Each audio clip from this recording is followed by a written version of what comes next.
Broadcasting live from the Business RadioX studios in Atlanta, Georgia, it's time for Atlanta Business Radio. Brought to you by OnPay, Atlanta's new standard in payroll.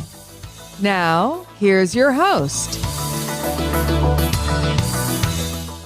Lee Kantor here, another episode of Atlanta Business Radio, and this is going to be a good one. But before we get started, it's important to recognize our sponsor, OnPay. Without them, we couldn't be sharing these important stories. Today on Atlanta Business Radio, we have a trio from Truist. We have Scott Stearsman, head of small business banking. We have Katie Saez, regional president, and we have Mike Skordeles, head of U.S. economics. Welcome, Truist fam. Thanks, Lee. Appreciate you having us. Well, let's kick it off with Scott. We're here to talk about the Small Business Pulse Survey, the report that was just released. Can you tell us some of the takeaways?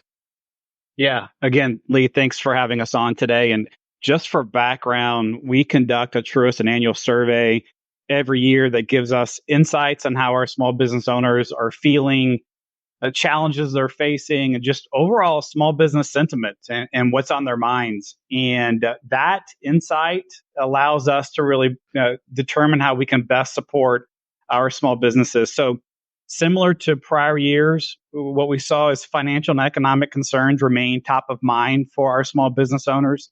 That showed up in a few different ways. First, rising costs with persistent inflation.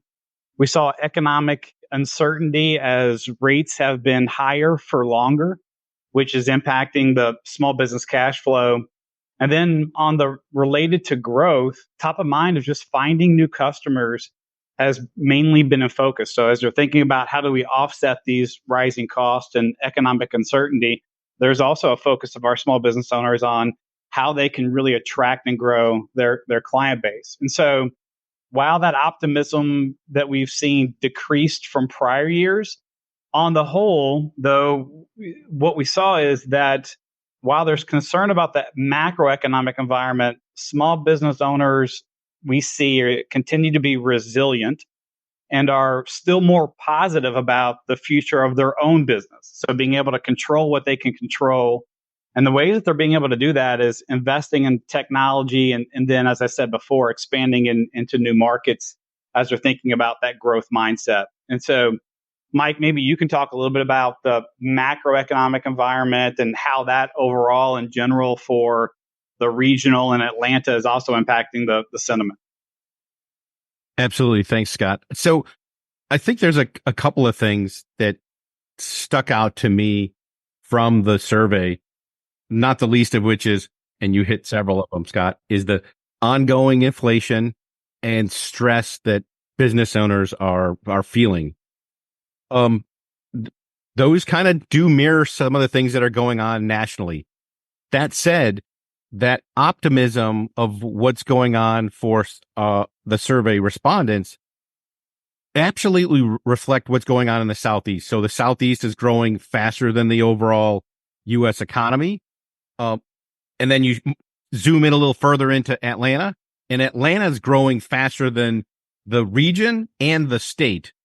There's a number of reasons for it, not the least of which is we have a very dynamic business community. So it's not just one industry. It's not just banking or finance or what have you. It's things like fintech that are cutting edge and that are adding to not just Atlanta or the state or the region, but also nationally, and some of them are internationally. And then you have some of the other bigger, more established players, certainly the Deltas and the UPSs and what have you. And again, very different industries. So transportation versus leisure and hospitality. And then you layer on another one that's a huge thing for not just Atlanta, but also for Georgia is the film and television industry. Of course, restarting this past fall after the shutdown that happened in 2023 is a big boost for businesses generally, but also for these small businesses. So there's a lot of things that are going on for the region growing faster, but then there's some Atlanta specific things that are growing a lot faster. Now, you mentioned Truist, the survey was based on Truist customers, I believe. Is that accurate? Or is this kind of getting a temperature of the small business community in general, or are they solely Truist customers? No, it's a nationwide survey that try to reaches out to all of our small business community. So it's not just Truist clients; it's really just the Truist or the small business community at large. And then, from a Truist standpoint, small business community is an important constituent, right? Absolutely, yeah. Our purpose is to inspire and build better lives and communities. And if you think about the economic impact our small business owners have for that local economy, 2/3 of every dollar that is spent at a local small business gets reinvested back in the local economy. So if you think about a thriving community, you're going to see a thriving small business community that's really uplifting that. And as we know, Lee, almost half of all U.S. jobs are employed by a small business. So it is absolutely critical that we support and really help grow these small businesses. And to put a little finer point on Lee's point there, more than half of the employees are in small businesses, but the growth of those jobs is also coming from small businesses. So if small businesses are doing well, the national economy is going to end up doing better as well. Now, Katie, as was mentioned previously, there's an optimism despite some of these what appear to be headwinds.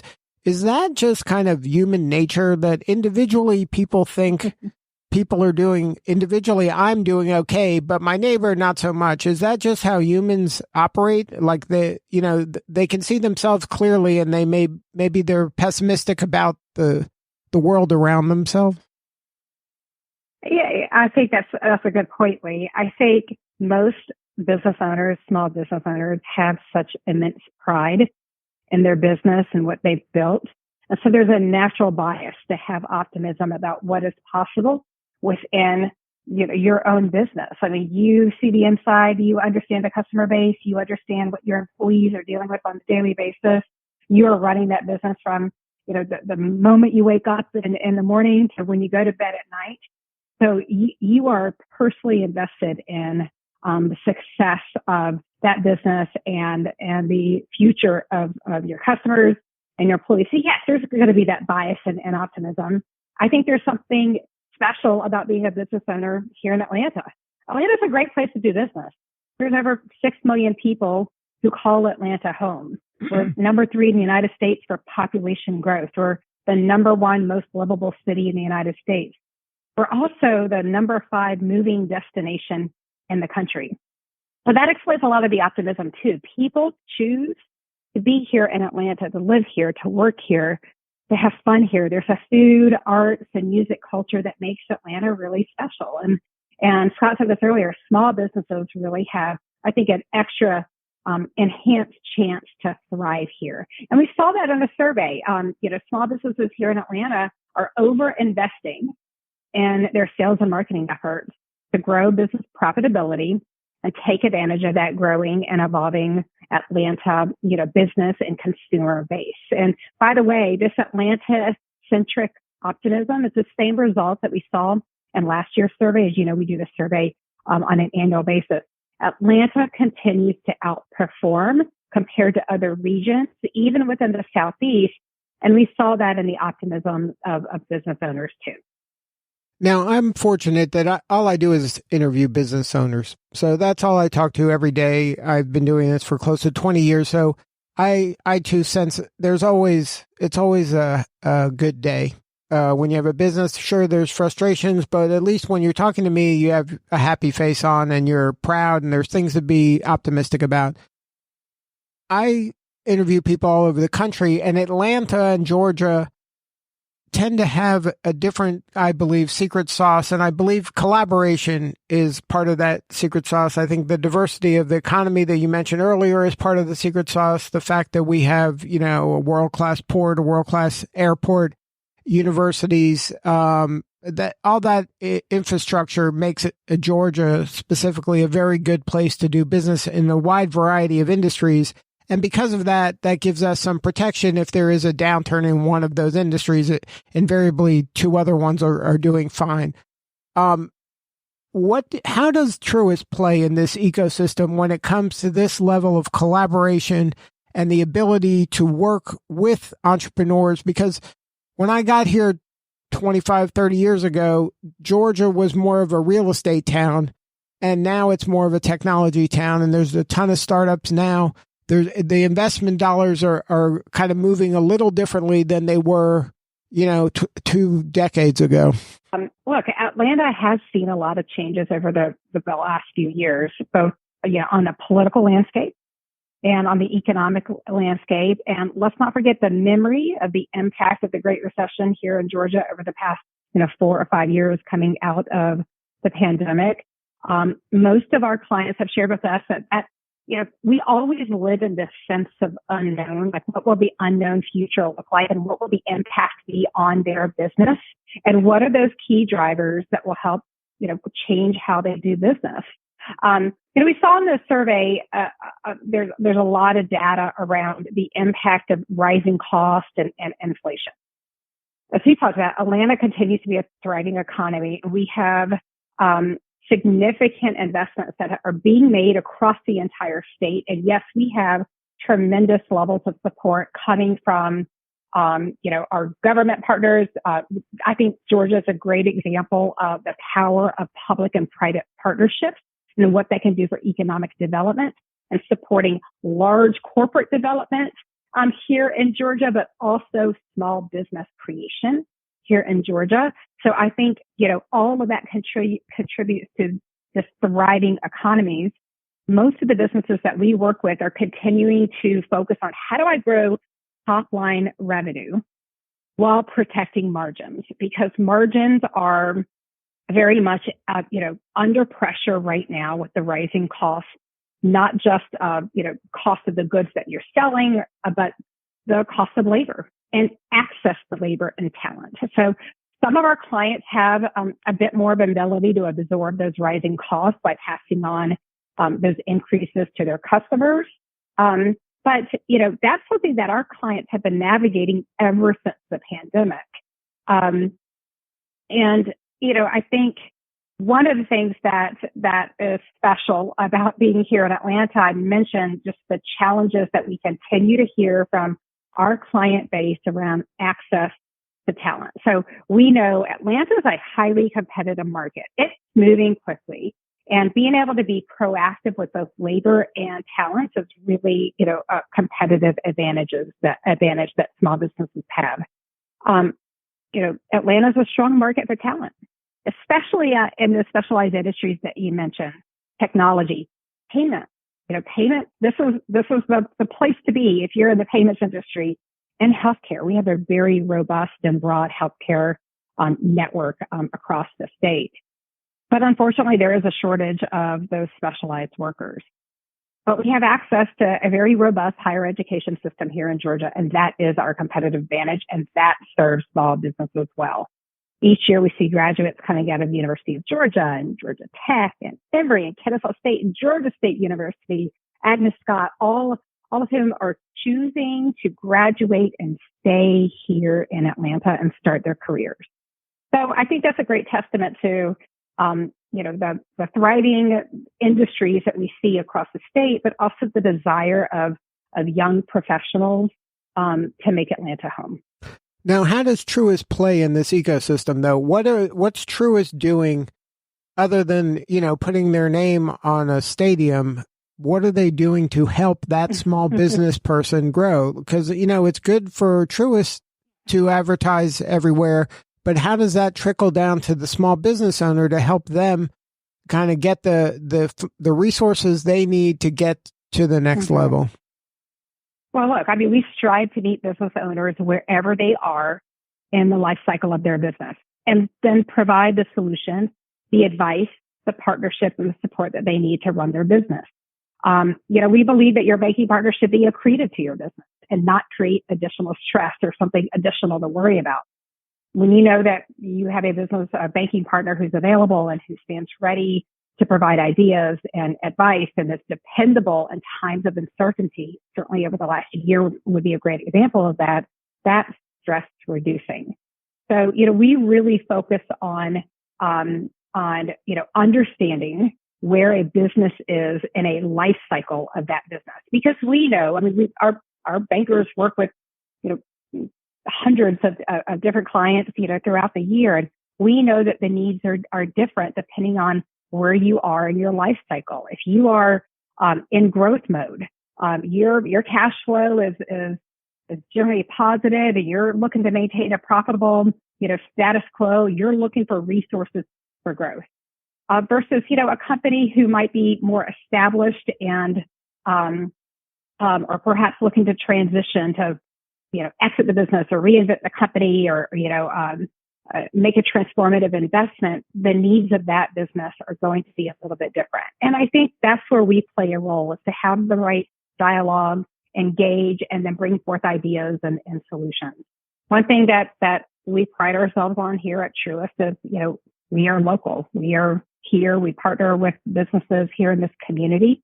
And, you can count on us to be there by phone, virtually, or in your office. We'll meet you where you need. Now, do you have a sweet spot in terms of a small business client? Like, do you want that person who just started, or do you play better with enterprise level folks that, they have more complicated needs, and you're able to provide a variety of services to help that person or those individuals, rather than maybe kind of that aspiring entrepreneur that's just getting started, that needs more of a roadmap rather than, kind of sophisticated financial products? Well, that's one of the benefits of being, a large bank, sixth largest bank in the United States now, is that we're set up in a way to meet you where you are. And whether that's early stage,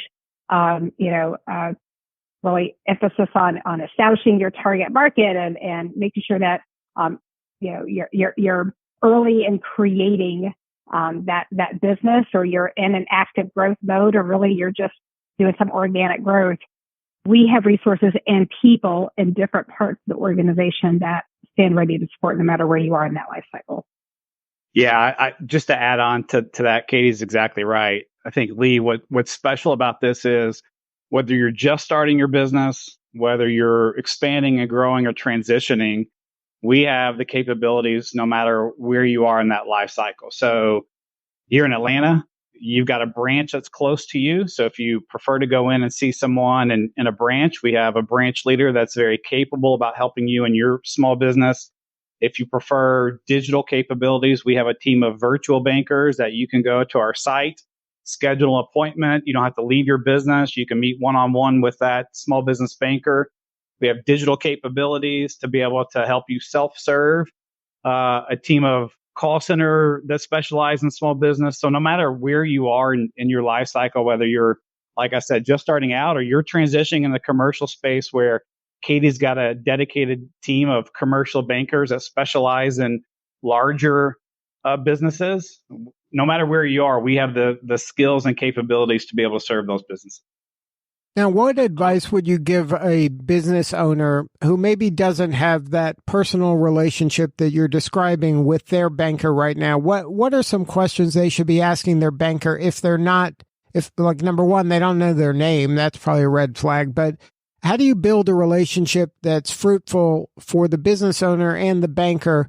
What are some tips that you would recommend a business owner do to build a good relationship with their banker? Yeah, it's a great question. And I'll jump in, and Katie, please pile on. What I think is really important is just understanding that your banker wants to be a trusted partner with you as a small business owner. That's what we care about. That's what's important to us. Certainly, we're there for the financial services and needs of that as well, but we also want to be a partner along that journey. And so we believe that critical partners in small businesses are the CPAs, it's your attorney, it's also your banker. And if you don't have a relationship, it's as simple as going into one of our branches, meeting with that branch manager at the local branch who specializes in small business, and just start that conversation. And they're ready and capable of being able to help that small business no matter where they are in that stage. if you are more comfortable of having the phone conversation. We have the numbers and ability to make an appointment, and it's simple as just consultation. Just we're here to be able to help answer questions. I'll take what we learned from the survey, and we did see in the survey where small businesses are increasing revenue 20% year over year. So we do have that upper end where they're growing and expanding fast. And one thing was very clear, that those businesses have a formal, written out business plan, and they're clear about their strategy. And our bankers are able to sit down with our small business owners and help them create that plan. We have financial education seminars. We have webinars that you can download and view as well, or attend in person to be able to help create those business plans or thinking about future borrowing. So it's not just focused on the products that we deliver and solutions, but it's also about how we help with that education of the life cycle of that business owner. So if somebody wants to learn more, have a more substantive conversation with one of the bankers at Truist, what is the easiest way to do that? Perfect setup. So walk into one of our branches, talk to a branch manager, or go online to truist.com/small business. And on that site, you can make an appointment with one of our small business bankers virtually, and they're standing by ready to assist over the phone. Well, Scott, Katie, Mike, thank you so much for sharing your story today. You're doing such important work, and we appreciate you. Lee, thanks for having us on. This is Lee Kantor.